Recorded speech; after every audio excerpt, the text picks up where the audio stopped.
আজকে সকাল সকাল চলে এসেছি আমার ছাদে। তো দেখতে পাচ্ছেন কেন এসেছি, আমার ড্রাগন গাছে মাশাআল্লাহ কয়েকটা ড্রাগন ফল একদম লাল হয়ে আছে। তো আমাদের সাথে সাথে কিন্তু আমাদের বিড়াল ছানাটাও এসেছে। আসলে ও এখন অনেকটাই বড় হয়ে গিয়েছে। তো যাই হোক, দেখতে পাচ্ছেন এখানে কয়েকটা ড্রাগন ফল একদম লাল হয়ে আছে পেকে। তো সেগুলা পেরে নেব আর কি।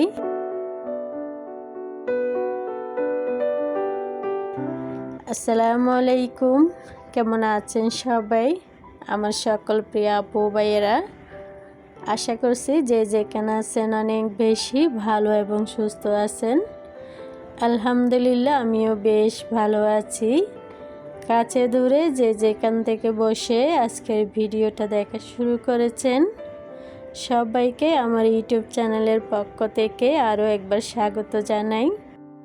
সকালে নাস্তা শেষ করে চলে এলাম ছাদের মধ্যে। আর আমার এই ড্রাগন গাছে মাশাআল্লাহ এত পরিমাণের ফুল এসেছে।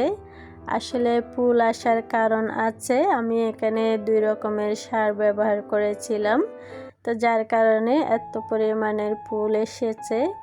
আসলে ভিডিওতে হয়তো আমি সারগুলো আপনাদের সাথে শেয়ার করতে পারলাম না, পরবর্তী ভিডিওতে অবশ্যই শেয়ার করব আমার ড্রাগন গাছে আমি কি সার ব্যবহার করেছি।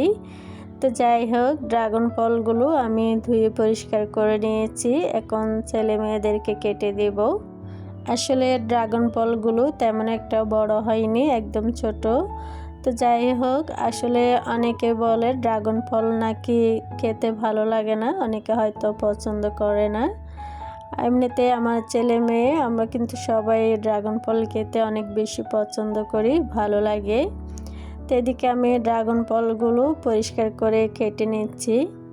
তো আজকে কোনো রান্নাবান্না রুমের কাজকর্ম শেয়ার করব না।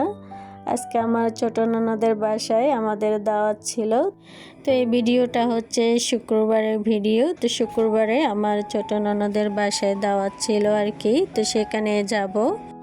মাশাআল্লাহ দেখতে পাচ্ছেন কালারটা কত সুন্দর। আসলে ড্রাগন ফলের এই কালারটা আমার কাছে ভীষণ ভালো লাগে। আসলে আমার ইচ্ছা আছে ড্রাগন গাছ আরও বেশি করে লাগানোর। তো এরই মধ্যে আমি কিছু ড্রাগন গাছ টবের মধ্যে লাগিয়েছি, সেগুলো এখনও আমি ছাদের মধ্যে নিইনি। তো আস্তে আস্তে নিয়ে যাব আর কি একটা সময় করে। আসলে আমি ড্রাগন গাছ থেকে কিছু ঢাল কেটে টবের মধ্যে লাগিয়েছিলাম, তো সেগুলো প্রায় হয়ে আসছে। তো আমি আস্তে আস্তে করে ড্রাগন গাছগুলো ছাদের মধ্যে নিয়ে যাব। তো যাই হোক, এদিকে ড্রাগন ফলগুলো কেটে সবাইকে দিচ্ছি। আসলে নিজের হাতে লাগানো গাছ থেকে কোনো ফল বলেন বা শাকসবজি বলেন পেরে খেতে কিন্তু বেশ ভালো লাগে। আসলে সেটা অল্প হোক বা বেশি হোক, যেহেতু নিজের হাতে লাগানো গাছ থেকে ফল পেরে খাওয়াটাই কিন্তু মজাই আলাদা। আসলে ড্রাগন গাছ কিন্তু খুব সহজে হয়ে যায়, তেমন একটা যত্ন নিতে হয় না। অল্প মাটিতেও কিন্তু ড্রাগন গাছ খুব সুন্দর হয়। আর ছাদের মধ্যে অনেকে দেখা যায় ড্রাগন গাছের শ্বাসও করে থাকে। আসলে ড্রাগন গাছ কিন্তু অল্প মাটিতেও খুব সুন্দর করে হয়, তেমন একটা বেশি যত্ন নিতে হয় না। তো যাই হোক, আমি ড্রাগন ফলগুলো কেটে সবাইকে দিয়েছি। আসলে ওরা খুবই মজা করে খেয়েছে। আসলে ড্রাগন ফল কিন্তু একটা পুষ্টিকর খাবার, শরীরের জন্য অনেক ভালো। যাদের ডায়াবেটিস আছে তাদের জন্য কিন্তু আরও বেশি ভালো খেলে।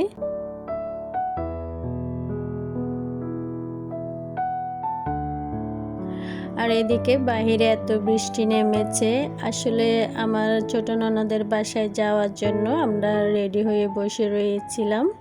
তো বেশ কিছুক্ষণ বসে রয়েছিলাম, তারপর দেখতেছি আসলে বৃষ্টিটা একদম থামতেছেই না, অনবরতে পড়তেই আছে। তো এদিকে কিন্তু রাস্তায় অনেকগুলো পানি উঠে গিয়েছে। তো যাই হোক, শেষমেশ কিন্তু আমার ননদের বাসায় আমরা পৌঁছেছি। এই বৃষ্টির মধ্যেও কিন্তু দাওয়াত খেতে চলে গিয়েছিলাম। আসলে কিছুই করার নেই, যেহেতু ছোট ননদের বাসায় দাওয়াত বলে কথা। তো যাই হোক, শেষমেশ কিন্তু এত বৃষ্টিতেও তারপর ননদের বাসায় চলে এসেছি দাওয়াত খেতে। তো এটা হচ্ছে আমার ননদের বাসা। তো দেখতে পাচ্ছেন বাইরে কিন্তু এখনো বৃষ্টি হচ্ছে, বেশ কিছুক্ষণ ধরে বৃষ্টি হচ্ছিল। আর ওইদিকে আমার হাজব্যান্ড আর ছেলেগুলো জুম্মার নামাজ পড়তে গিয়েছে, তো ওরা নামাজ শেষ করে আসবে আর কি।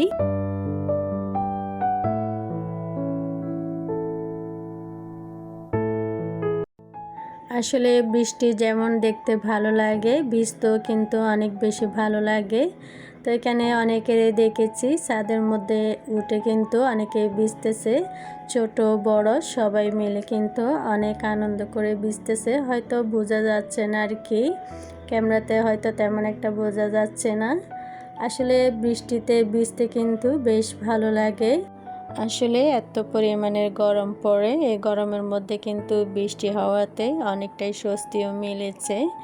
তো যাই হোক, বৃষ্টি কিন্তু বেশ কিছুক্ষণ পড়েছিল।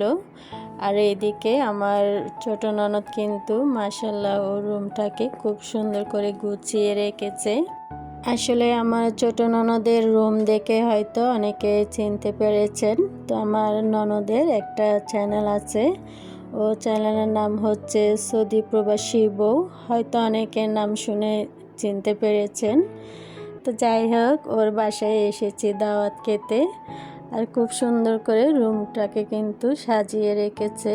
আসলে ছোট হোক বড় হোক, কিন্তু রুম সাজিয়ে রাখলে সেটা দেখতেও কিন্তু বেশ ভালো লাগে, অনেক সুন্দর দেখায়।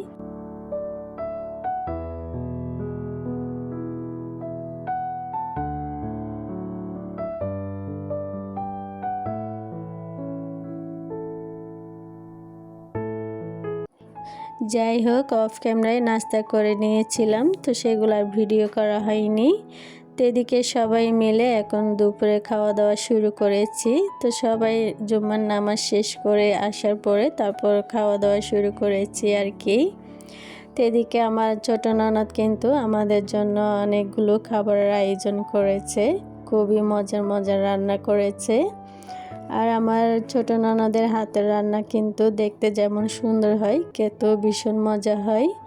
তো এখানে কী কী রান্না করেছে সেগুলো একটু আপনাদের সাথে শেয়ার করলাম। তো এখানে আমাদের জন্য রান্না হয়েছে ডিমের কোরমা, সাথে গরুর মাংস রান্না করেছে, আর হচ্ছে চিকেন চিলি, মুরগির রোস্ট, আর হচ্ছে সালাদ, সাথে মাছ ভাজাও করেছে। তো যাই হোক, আসলে প্রতিটা রান্না খেতে অসাধারণ হয়েছে, খুবই মজা হয়েছিল। তো যাই হোক, দেখতে যেমন সুন্দর হয়েছে, খেতেও কিন্তু ভীষণ মজা হয়েছে। তো আমরা সবাই মিলে এখন খেতে বসেছি।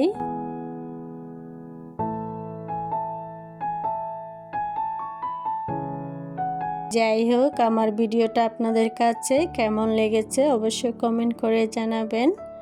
আর আমার ভিডিওটা যদি আপনাদের কাছে ভালো লেগে থাকে অবশ্যই লাইক শেয়ার করতে একদমই ভুলবেন না। সাবস্ক্রাইব করে আমার পাশে থেকে যাবেন। তো আমার কথায় কাজে যদি কোনো ভুল ত্রুটি হয়ে থাকে অবশ্যই সুন্দর ক্ষমার দৃষ্টিতে দেখবেন।